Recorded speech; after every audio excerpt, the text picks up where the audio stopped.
juga.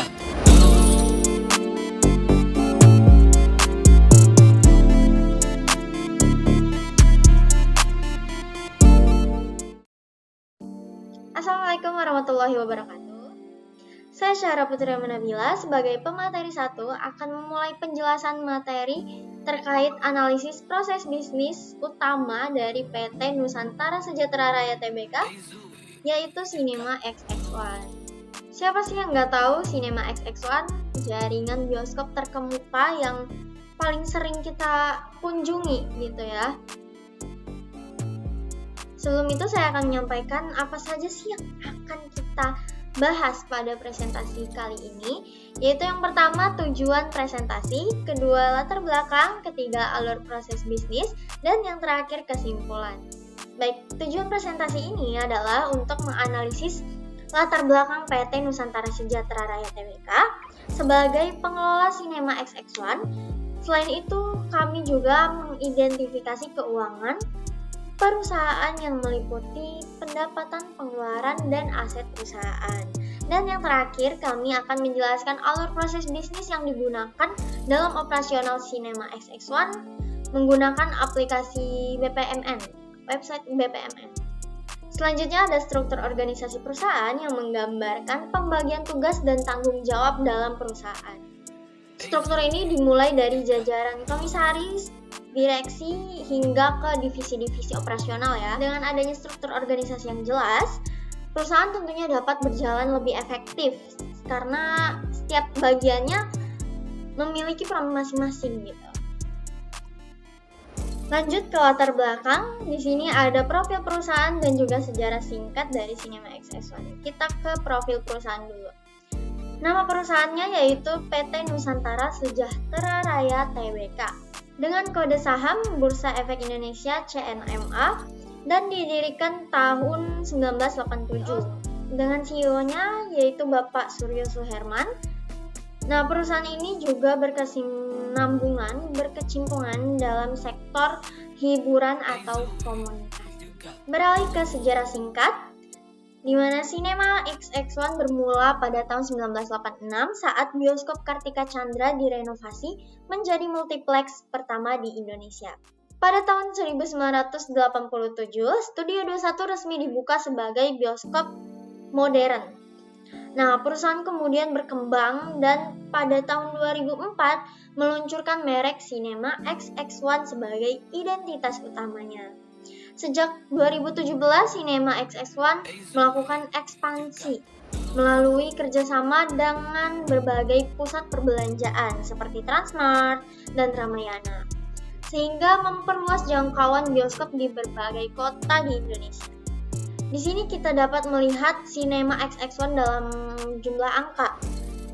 Maksudnya udah ada berapa sih di Indonesia ini? Nah, di Indonesia sudah ada 267 lokasi dengan 1388 layar per tanggal 31 Desember 2025. Selanjutnya adalah laporan keuangan. Di sini ada data yang sudah kami kumpulkan dari tahun 2019 hingga 2025 kemarin. Terdapat total pendapatan, total beban dan biaya operasional, juga aset dari perusahaan.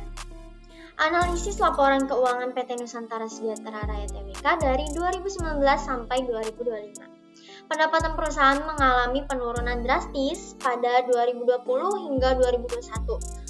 Ini akibat pandemi COVID-19 yang membatasi operasional bioskop. Pada 2019, pendapatan mencapai 6,89 triliun, lalu turun menjadi sekitar 1,2 triliun.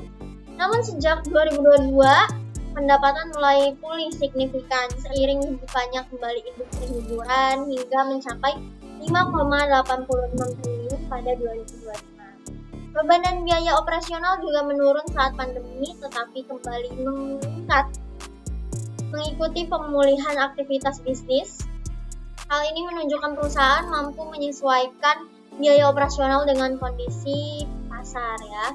Aset perusahaan cenderung stabil dan meningkat hingga 2023, menandakan kekuatan finansial tetap terjaga meski menghadapi krisis. terjadi sedikit penurunan pada 2024-2025, total aset masih berada pada level tinggi, sehingga perusahaan dinilai berhasil mempertahankan stabilitas dan melanjutkan pertumbuhan bisnis pasca pandemi.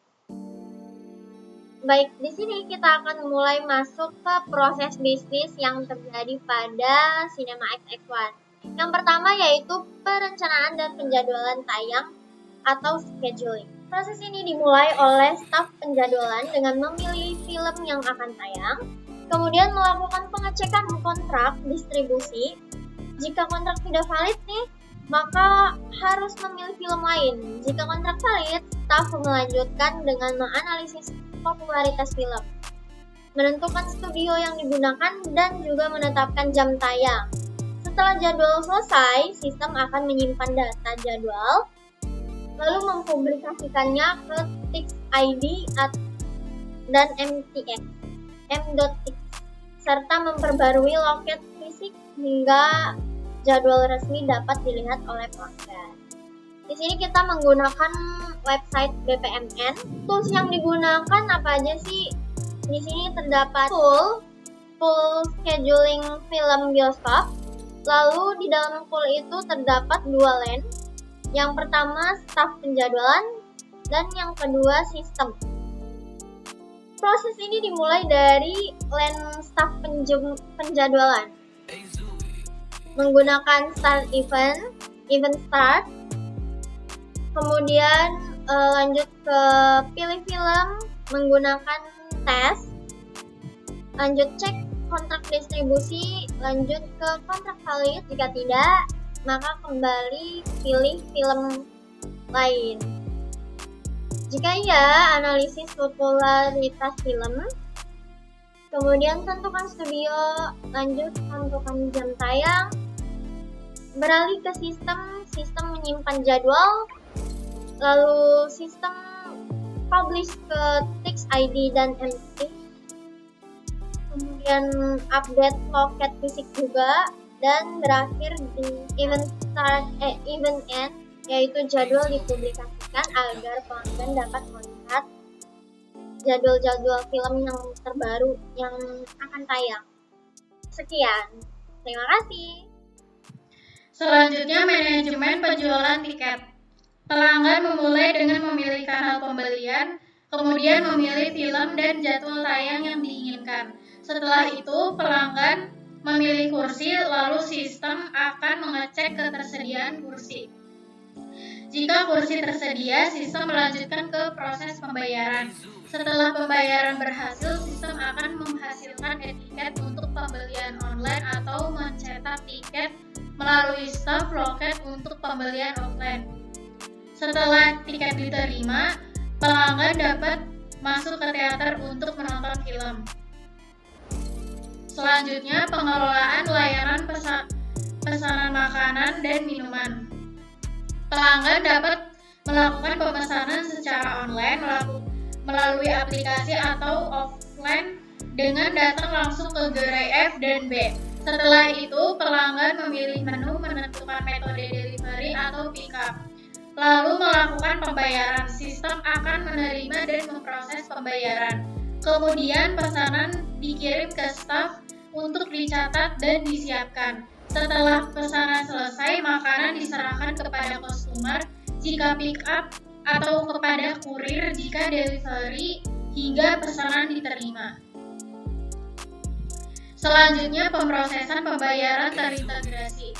Proses pembayaran tiket atau F dan B di aplikasi bioskop. Customer memilih produk yang ingin dibeli, lalu memilih metode pembayaran seperti tunai, kartu debit atau kredit, e-wallet atau transfer bank. Setelah itu, customer melakukan pembayaran dan menginput atau menginformasi pembayaran. Selanjutnya, sistem payment gateway atau bank melakukan validasi proses pembayaran. Jika pembayaran berhasil, sistem menghitung total biaya beserta convenience fee untuk transaksi online, lalu transaksi selesai. Jika pembayaran gagal, sistem menampilkan pesanan error dan customer dapat mencoba kembali pembayaran. Selanjutnya, pengelolaan layanan premium. Proses layanan premium bioskop dimulai saat customer memilih film dan studio premium. Setelah itu, customer memesan tiket, memilih kursi, lalu melakukan pembayaran. Jika pembayaran berhasil, etiket akan dikirim. Sedangkan jika gagal, transaksi dibatalkan. Customer juga dapat memesan makanan dan minuman yang akan disiapkan bagian F dan B, lalu diantar ke kursi oleh staf. Saat datang, tiket divalidasi dan customer diarahkan ke tempat duduk. Selama film berlangsung, customer bisa meminta bantuan staf jika diperlukan. Layanan berakhir setelah film selesai.